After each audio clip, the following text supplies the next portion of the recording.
Penguin Random House Audio presents The Brave Learner, Finding Everyday Magic in Homeschool, Learning, and Life. This is the author, Julie Bogart. There's no place like home. Dorothy, the Wizard of Oz. Forward by Susan Wise Bauer. Read by Susanna Lease Freeman. I've been homeschooling for decades, first as a home-educated student myself, and then as a mother of 4 home learners, aged, as I write this, 18 to 28. For a good bit of that time, I've tried very hard to create a passion for learning in my children. But as I near the end of my homeschool journey, I realize just how impossible that is. We can't create a love for education. Like creativity itself, or the romantic version of love, the passion for learning is a mysterious, internally generated force. We can't instill it from the outside any more than we can control a teenager's first hopeless crush. All those years of experience have finally taught me that my job, as a parent, as a teacher, isn't to persuade my kids to fall in love with grammar or math, history or science. Thank goodness, because, as Julie points out with wisdom and much-needed humor, that's just not going to happen. Instead, our task is to provide the oxygen-rich surroundings that will allow sparking new interests to blaze into full life. A rich, varied, colorful landscape in which our kids can find their own paths forward into meaningful, challenging adult lives.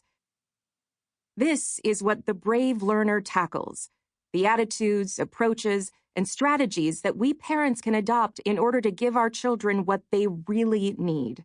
The conditions for that magical eruption of passion to occur. It's a much-needed philosophical corrective to our standards-driven, results-oriented educational system, one that too often focuses myopically on test results and successful college application.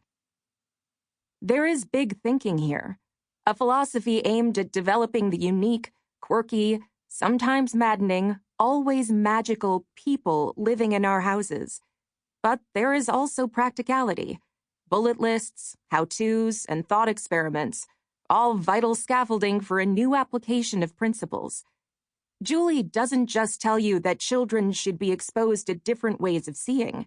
She suggests investing in binoculars, a jeweler's loupe, 3D glasses, and a kaleidoscope so that you can physically change the way they see, and draw a connection to perception more generally. She doesn't simply lecture you about how important it is for a teen to develop independence in learning. She gives you a list of learning opportunities to investigate in your own town or city that will put your teenager on the road to independence. She doesn't just advise you to keep a glorious array of supplies on hand to awaken interest in art. She gives you an abundant list of possibilities that you can take down to Staples or Office Depot. And she doesn't forget that our kids won't always be home with us, and that the season of homeschooling is a short one compared with our entire lifespan. When you finish The Brave Learner, you'll realize that you haven't just been reevaluating your child's learning style. You've begun to reevaluate yourself as well. As Julie writes, knowing who you are and what brings you joy beyond your children provides comfort and optimism at the end of the homeschool odyssey. Not only that, but homeschooling may lead you to the contribution you are destined to make. This is a valuable handbook on education, one I wish I'd had when my children were young. Julie's were young at the same time, and the wisdom she's distilled here is hard-won. Yet it's also more than that. It's a primer on how to be present in the moment, how to find the immediate joys of life in the midst of our daily labors, even in the days, or weeks, or months, when our kids may seem interested in absolutely nothing at all. This, too, is reality. The brave learner doesn't back away from it. But Julie offers you the courage to accept it, be at peace, stoke that air up with just a little more oxygen, and wait, in the settled assurance that your kids, and you will be well. Susan Wise Bauer, co-author of The Well-Trained Mind. Introduction. The whole world is a series of miracles, but we are so used to them, we call them ordinary things. Hans Christian Andersen. Before we begin, pour yourself a cup of coffee or tea. Adjust the reading lamp. Arrange yourself comfortably. I'll wait. Ready? Let's face the daunting task of educating your children in the glow of soft light and warmth. I invite you to join me on a scavenger hunt for the ordinary magic already at work in your family. In this audiobook, I offer you a kind, gentle approach to parenting and homeschooling your young charges. A plan that facilitates your dreams. Picture your child taking the initiative to study ancient history, or Latin grammar, or composting a garden. What would it be like not to worry about video games or too much television? Imagine knowing how to turn around a day gone wrong. Pause. See in your mind's eye an eager face, excited to share writing with you. See another face enjoying the effort it takes to master an algebraic equation. Pretend it's the end of a school year. You and your children share happy memories, love being together. Academic progress is clear. Wouldn't that feel great? It's possible to feel this good about your children's education. I'm here to help you get more of that into your daily experience.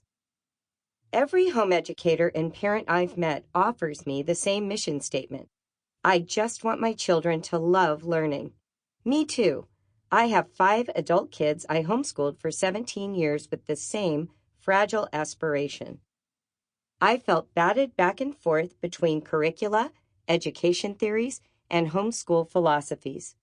I felt too late to every party, as though I would never catch up. At the heart of each belief system, a love of learning was considered the magical key to unlock the riches of a valuable education. Yet who would define it in a way I could apply it? When I began my homeschooling odyssey, I imagined my in love with learning kids would wake up, tumble down the stairs, and dive at the math book declaring, "I can't wait to work on fractions today." I bet you're ahead of me. That never happened, not once. Over my years of homeschooling, the glittering vision of a love of learning shapeshifted multiple times. Perhaps it meant that my children's passions would magically teach them grammar. Maybe it meant I'd find a trick to get my kids to fall in love with geometry. Maybe we needed to start in ancient Greece and work forward until my children became consumed with self-education. I wondered if classical educators had it right, or if I ought to go all in on unschooling. You know, that tempting idea that children can learn all they need to know without formal instruction. I asked myself, what causes kids to put in the hard work of learning what they don't know because they want to know? Love and learning seem unrelated when we look at traditional school subjects. Exhausted parents living the day-to-day grind of instructing and homework frequently give up trying to make the lessons fun or interesting. Education becomes a juggling act, supervising workbook pages by multiple kids at multiple levels while a toddler scrawls permanent marker on the kitchen wall and a baby spits up. The core idea behind a love of learning is that a child will find the challenge of a task interesting enough to persist at it until mastery. The obvious question, how do we get there from here? Can a love of learning thrive amid childish chaos, parental self-doubt, the flu, and state academic standards? Yes, it can. At the heart of the homeschooling enterprise is the faith that the parent is enough, that your energy, resourcefulness, creativity, and passion will be sufficient for your children. I've had the privilege of working directly with thousands of homeschooling families for more than 20 years. I admire their courage, conscientiousness, and perseverance. I coach them to teach writing through my company, Brave Writer, and in home education through my coaching community, the Homeschool Alliance. Sample complete. Ready to continue?